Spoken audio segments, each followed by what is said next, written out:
Welcome to the Transformational Storyteller Podcast.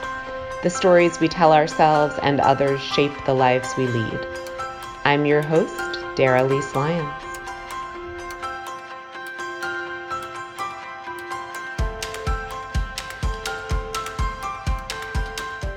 Welcome to another episode of the Transformational Storyteller Podcast. I am so excited for my guest today, Ed Eisen, a former journalist who has quite literally had a front row seat to some incredible and amazing experiences. And I'm excited for him to be here today telling us about some of the highlights of his story and other people's stories. And so welcome, Ed. Can't wait to talk to you.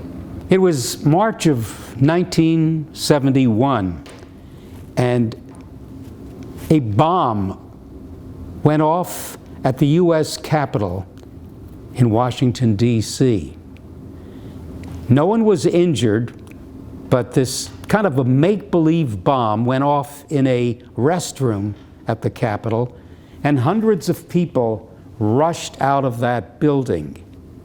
And I was a reporter at the Philadelphia Inquirer, and my editor said, I wonder how safe the federal buildings in Philadelphia are.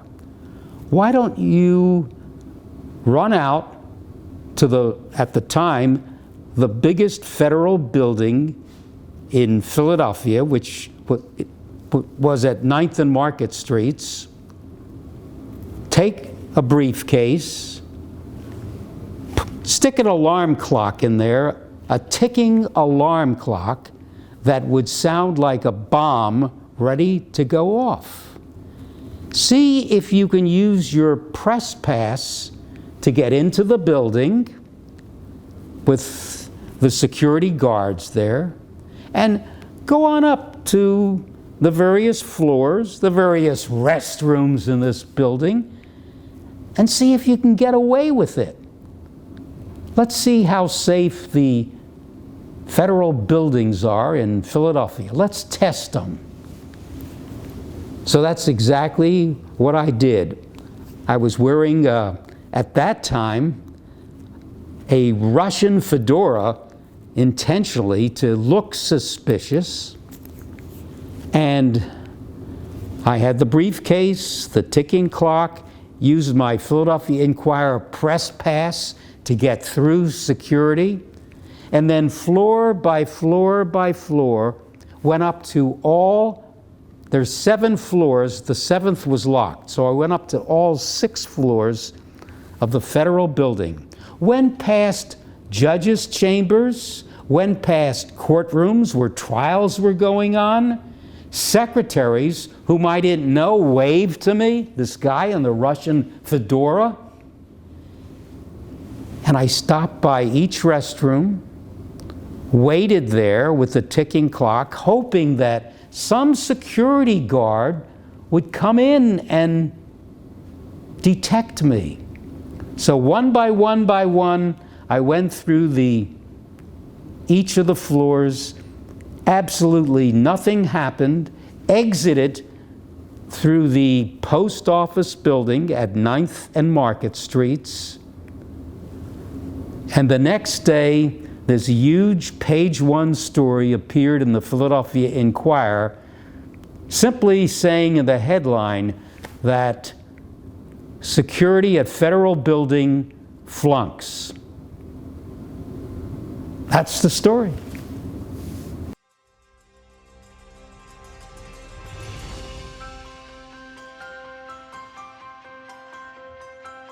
I love that story that Ed just told, and in fact, I love all of the stories that he tells in his book, Front Row Seat, a memoir by Ed Eisen. The book is available on Amazon, and we'll put a link to that in the show notes. And to hear that story, as well as some of the stories about his interviews with Mother Teresa and him turning down the mafia and some other really juicy personal and professional anecdotes, head on over to Amazon and get yourself a copy of Front Row Seat, a memoir.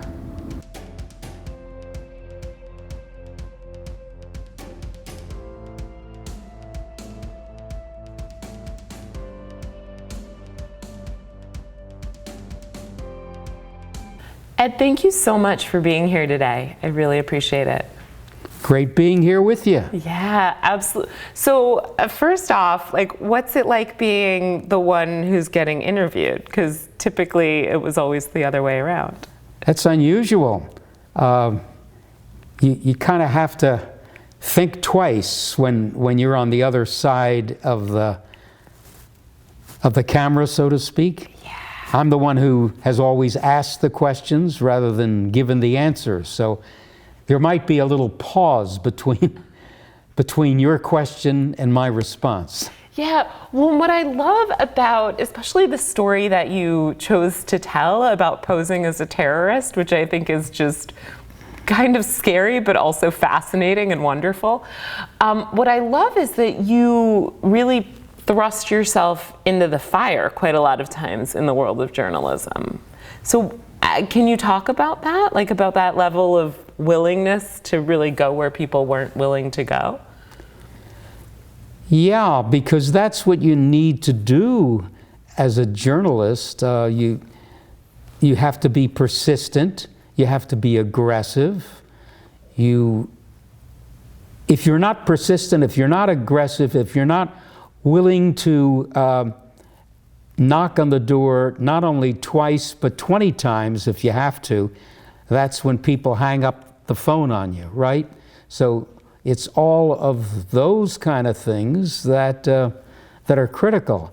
I can remember during the riots in Philadelphia, in North Philadelphia, and sitting in a phone booth and having 10 guys shaking the phone booth as I was trying to call in a story about what was going on, fires going off, and people being pretty upset.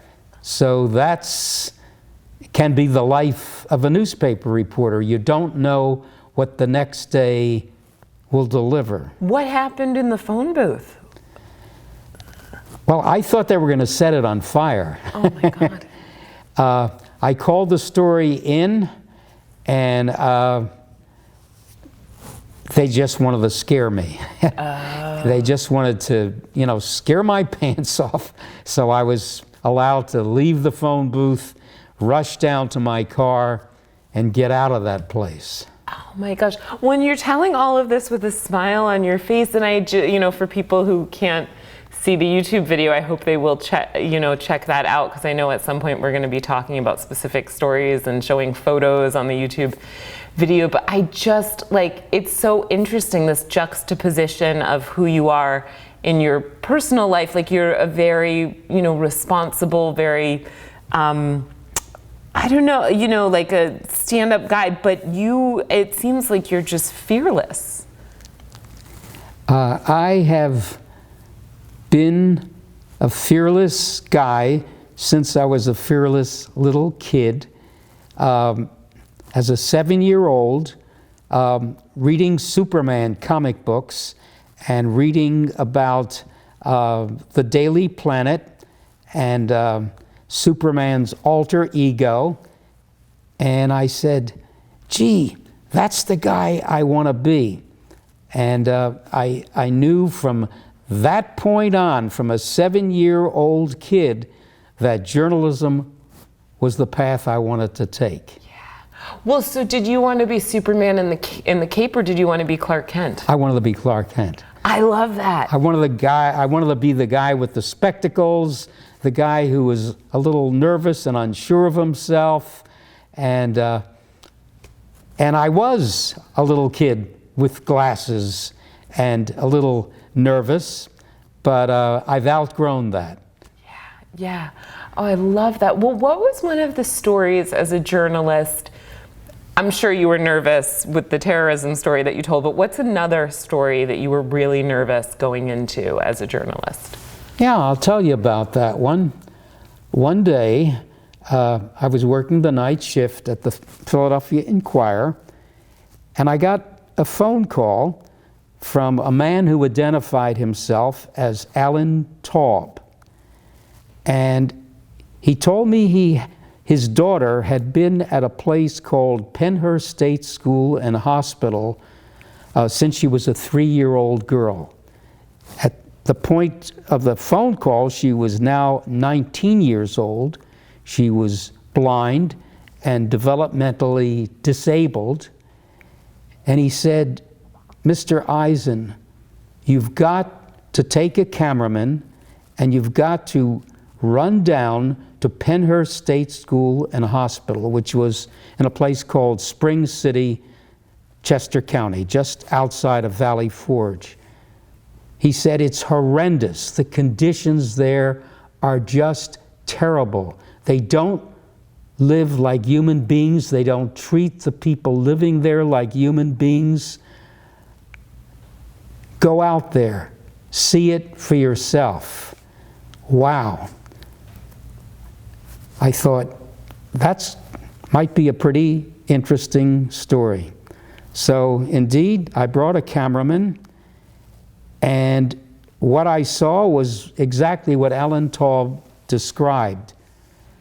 There were little babies in their cribs, crying, screaming, who had been unchanged for hours and hours.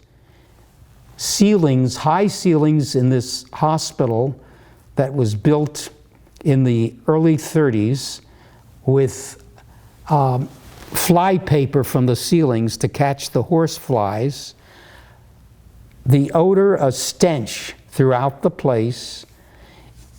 Human beings walking around, in a state of disarray. Doctors who gave patients hypodermic needles not because they needed the transfusion, but to simply keep them quiet. And it just was like that. The head of the place spoke to me openly, and it was a terrible, terrible, terrible place. So when I came back to the Inquirer, I wrote the first of a year-long series on the horrid conditions at Penhurst State School and Hospital. The interesting thing, Alan Taub, the guy who called me, told me I had an exclusive. It wasn't at all an exclusive. He lied. That Monday, and we came out on a Sunday, so we beat WCAU TV with John Facenda. Some people will remember that name. So John Facenda came out with the same story called "Suffer the Little Children," words taken from the New Testament about the words of Christ, that you should take care of children. And so, after a year-long series in the Philadelphia Inquirer about these inhumane conditions, and we had congressmen coming down there and a big to-do as a result of it, what do you think happened? Oh, well, I read the book, so I know. So you know. So I know. It took another 19 years. Took another 19 years for Governor Broderick of Pennsylvania to get the gumption to shut down, finally, Penhurst State School and Hospital. And today, every Halloween, it's used as a trick and treating center for kids. Wow.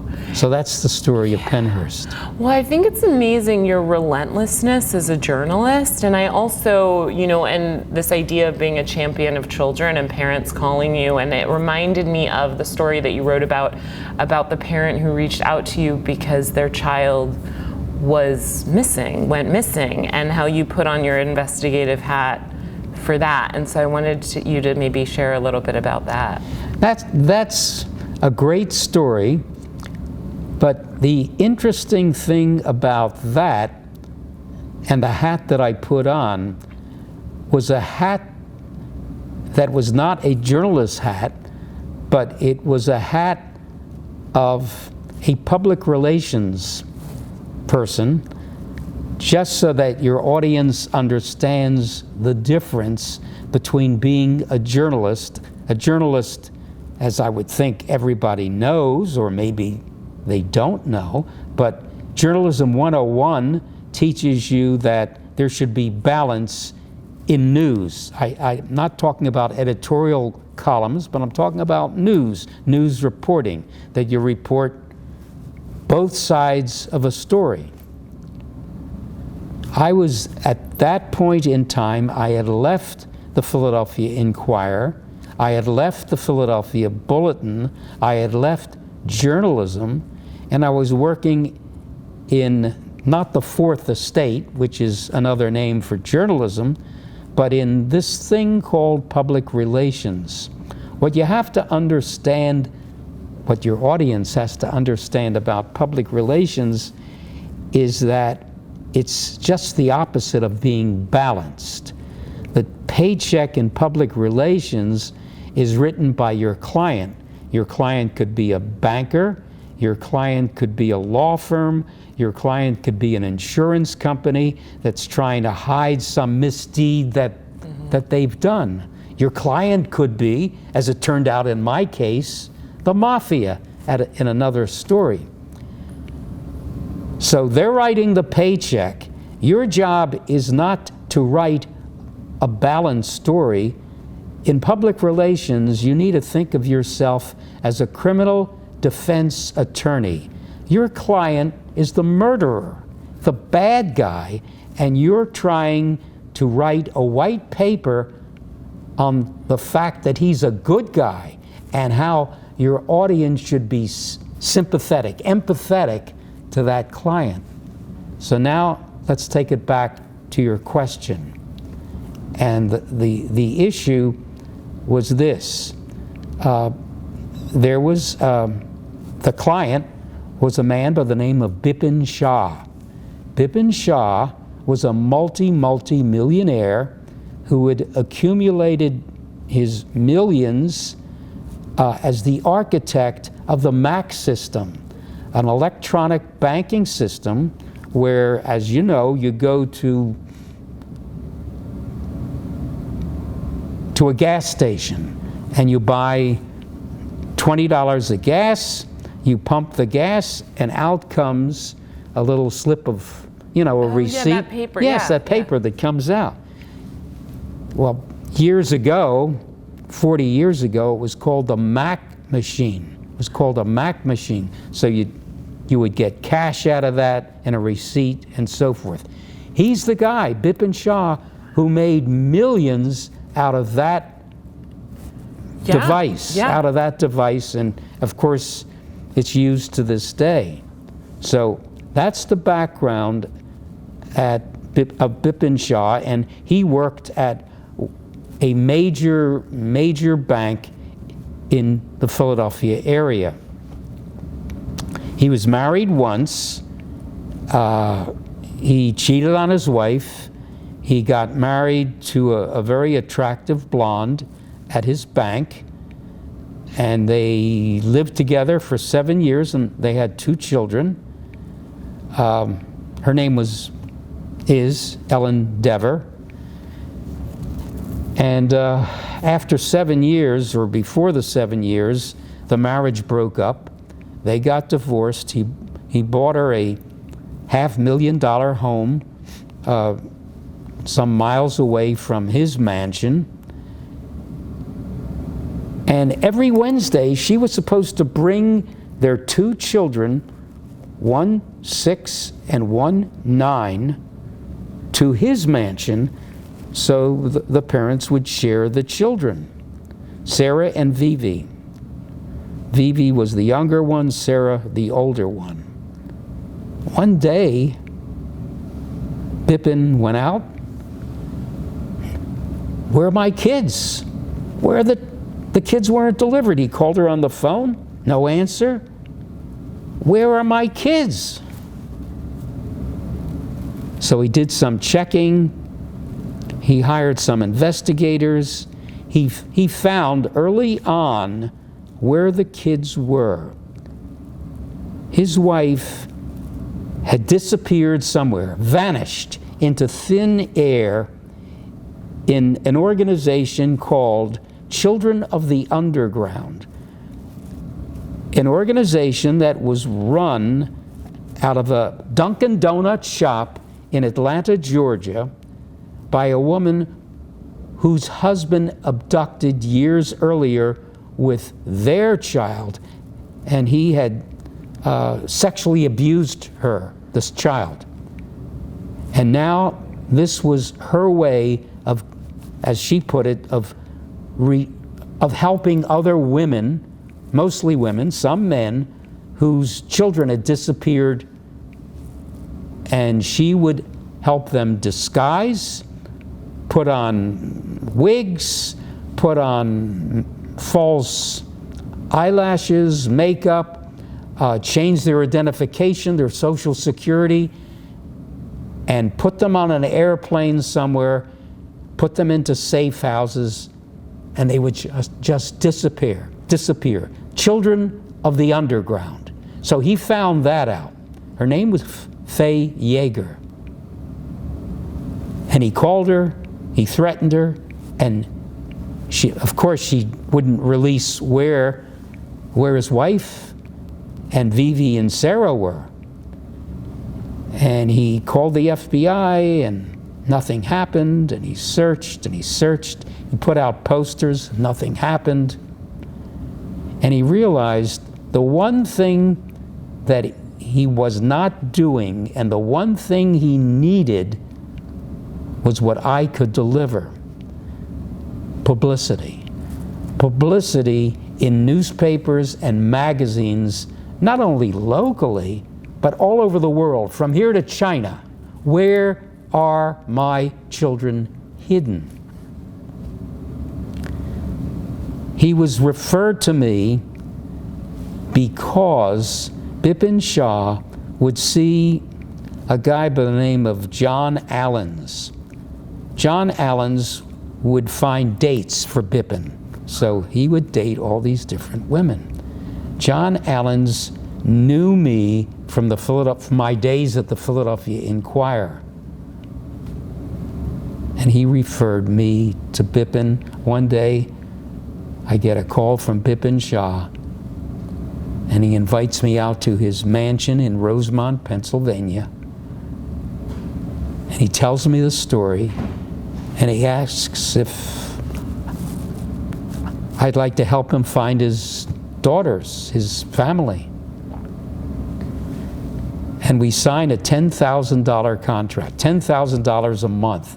And I'll tell you, in all my days in journalism, and 15 years in journalism plus many more years in broadcasting, I had never gotten $10,000 a month to do any. This was 1998. 1998. And I'll tell you, Ed, if someone wanted to pay me $10,000 a month, I would help them find their kids. That's right. Too. Yeah, but that's right. Wow.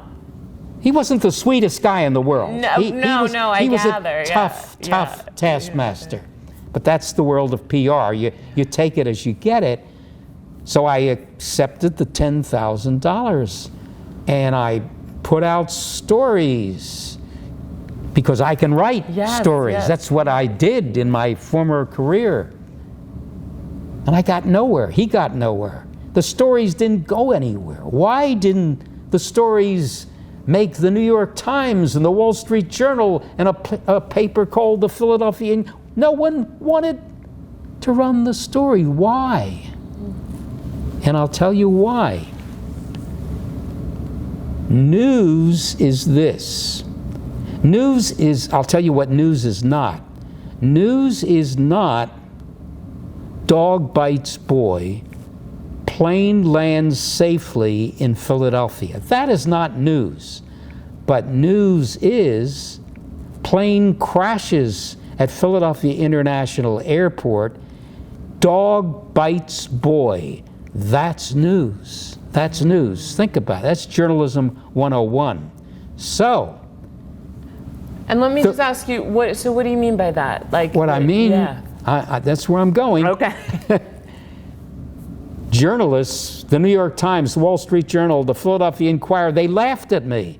They wouldn't run the story because they knew they didn't tell me this, but I subsequently found out that these kidnappings, parental kidnappings, are run at the rate of 1,000 a day.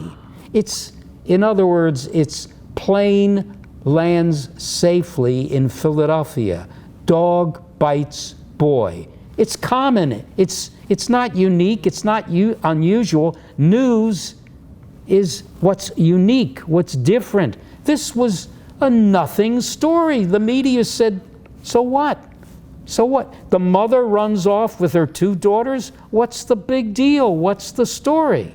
Wow. Where's the story? Now, he did have from the courts a edict that specified that she could not leave the state, she could not leave the area. That was a court ruling.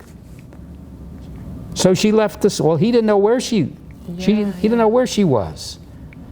So that's what made it a nothing story. Finally, after being persistent, as I had been, I got one story, very tiny, about yay big, in the USA Today. I mean, it was that big.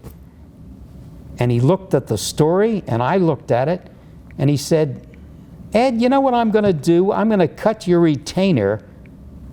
You know, we had a contract. Yeah. I'm going to cut your retainer from $10,000 to $5,000. Just like that. I had a contract with this guy, and he broke the contract. What was I going to do?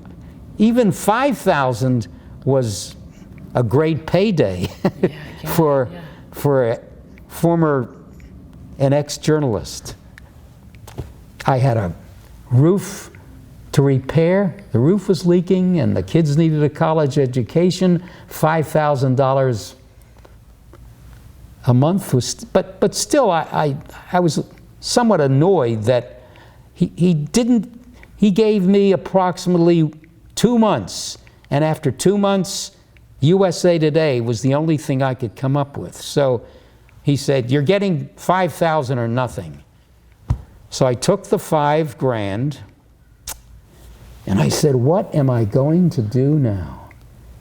And that's where, as a journalist, as an ex-journalist, you've got to use everything you've got within you, including this thing called networking. Who do you know? Who do you know? Who do you know? So I remembered this guy who worked at the Philadelphia Inquirer, my old paper, my alma mater, his name was Steve Lopez. And Steve Lopez wrote a column 4 times a week. They were brilliant columns that he wrote in the Inquirer. And I used to, as a PR person, I'd run past his desk as I was talking to other reporters there. He was a snooty kind of a reporter, very self-important. I'd say hello, and that's about it. He was no longer, when I called him one day, he was no longer working at the Philadelphia Inquirer. He was working at a magazine called, you've heard of it, Time magazine. And I said, Steve, you may remember me from your days at the Inquirer. And now he was working at the prestigious Time magazine as a features writer. And, you know, he vaguely remembered the name. I recited the story. I pitched the story, as we call that in public relations. I sent him the story. And he said, you may have something there.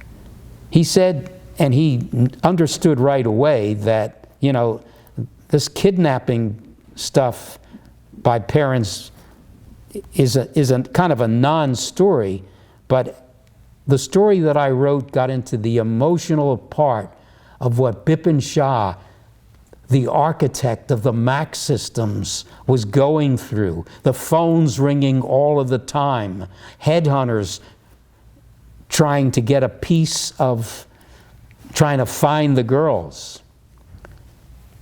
So Steve Lopez and I went out to Rosemont, Pennsylvania. We sat in his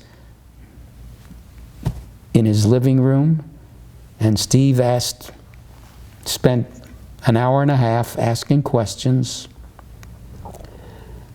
and he got a story. And what I did was suggest that we change the bounty to $2 million bounty for headhunters. Anybody with information, $2 million, from $1 million to $2 million. He got hundreds of calls, hundreds and hundreds of calls. None of which, by the time this was all over, none of these calls found the girls. None of these phone calls resulted in a tip-off that would find the girls. But as a result of the story that Steve Lopez wrote in Time magazine, it was front cover. It was Bipin Shah, Sarah and Vivi on the front cover of Time magazine. This was like the virgin birth. What I was able to do in the world of public relations was, for $5,000 a month, was worth $1 million a month. I mean, this was a story that could not be done. I got my answer from USA Today. It's a non-story. In other words, what I did as an ex-reporter was virtually a miracle, getting that story in Time magazine. Once it hit Time magazine, it was like an earthquake.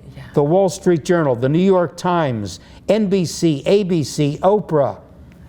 All of a sudden, the non-story, the story of the dog that bit the boy. Remember, you didn't quite understand the thinking there.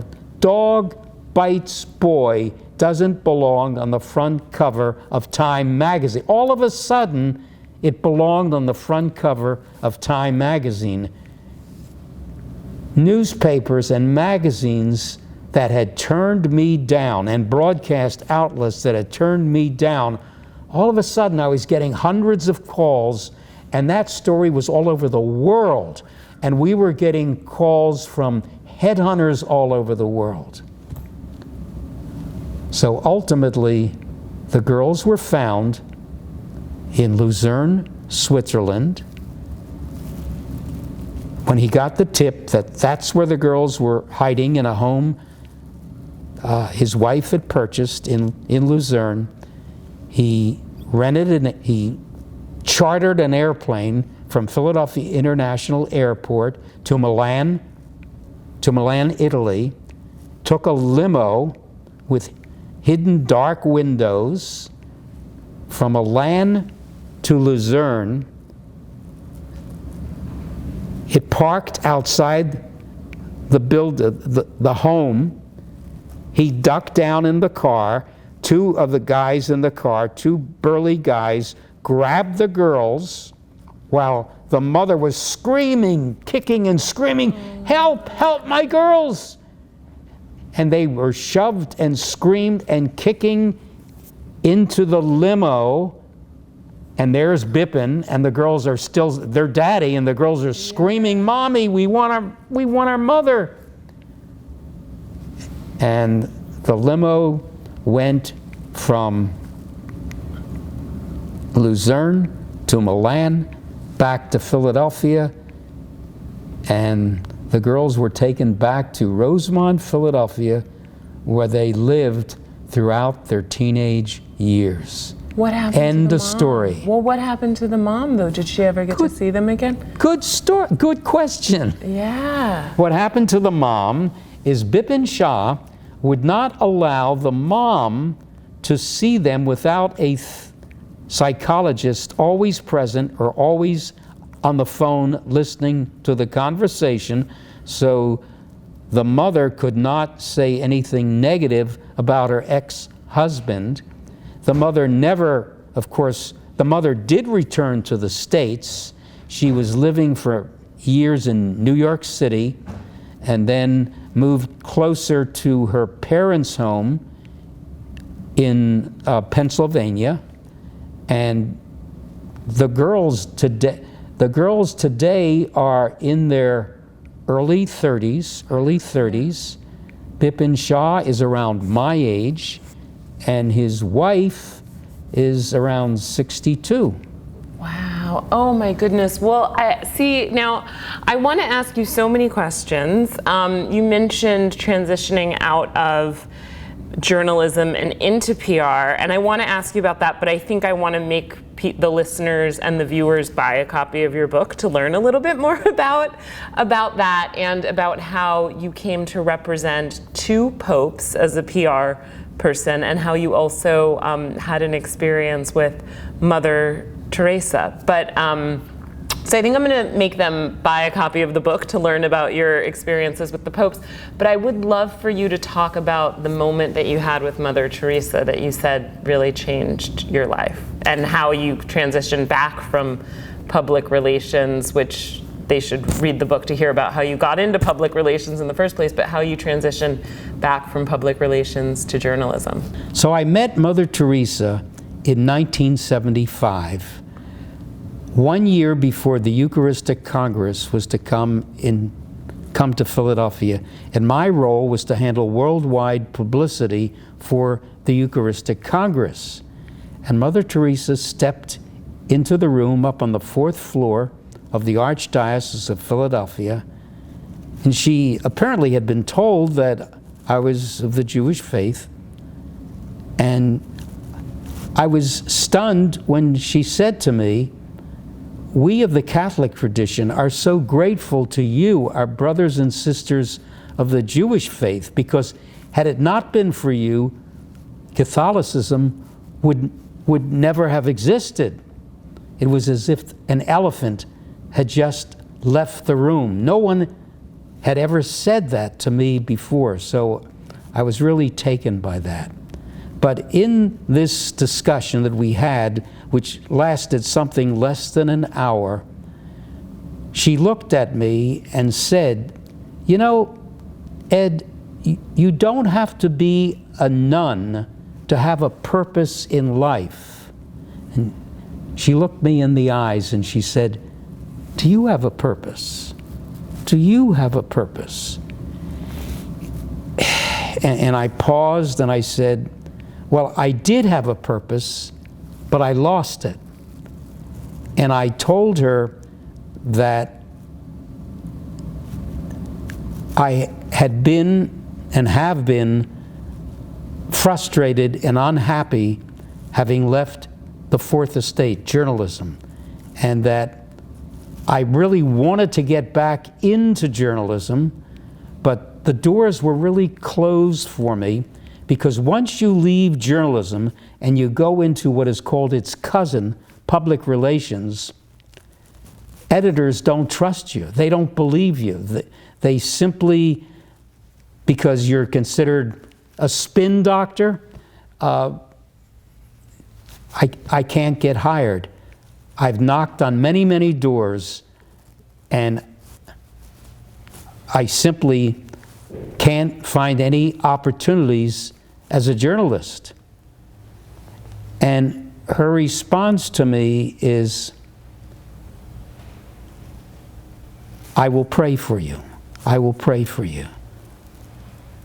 And what is incredible, within 2 years, I was working at a place where the doors had been closed, a place that was called the Philadelphia Bulletin. Wow, I love that. Thank you so much, Ed, for telling that story, and thank you for being here again. I wanted to ask, I ask all of my guests this because this is a podcast called the Transformational Storyteller Podcast. And as you know, because you had kids, right, whenever you read a fairy tale or a children's story to them, there's always like a takeaway or a lesson, hopefully, that people can learn from stories. And I just wonder, if someone were reviewing the book of your life, what would be the one, takeaway or nugget that you would want them to have? There is a takeaway story, and the takeaway story is this: that everybody deserves, no matter what, a second chance. And that story comes from my involvement with the Philadelphia Mafia. And I had been asked... Which I want people to read the book for that story as well. So, but everybody deserves a second chance, I think, is a really great lesson. Yeah. And then people will have to read to find out more about the Pope and to find out more about the Mafia, because we don't want to give it all away, right? Okay. But how do people get in touch with you? Because I know you speak, and you know, and if they have any questions about the book or hiring you for a speaking event or anything, how do people contact you for that? A couple of ways. My website, which is www.ed Eisen, all strung together, Ed Eisen, E-I-S-E-N, show, S-H-O-W, edeisenshow.com. So the website will allow you to allow organizations to book me, to order the book, Front Row Seat, and my phone number is also on there, but the easiest way to get in touch is to email me. Okay, yes, great, which is all on the website, so www.edeisen.com. And thank you again so much. My pleasure. I could talk to you all day. My pleasure.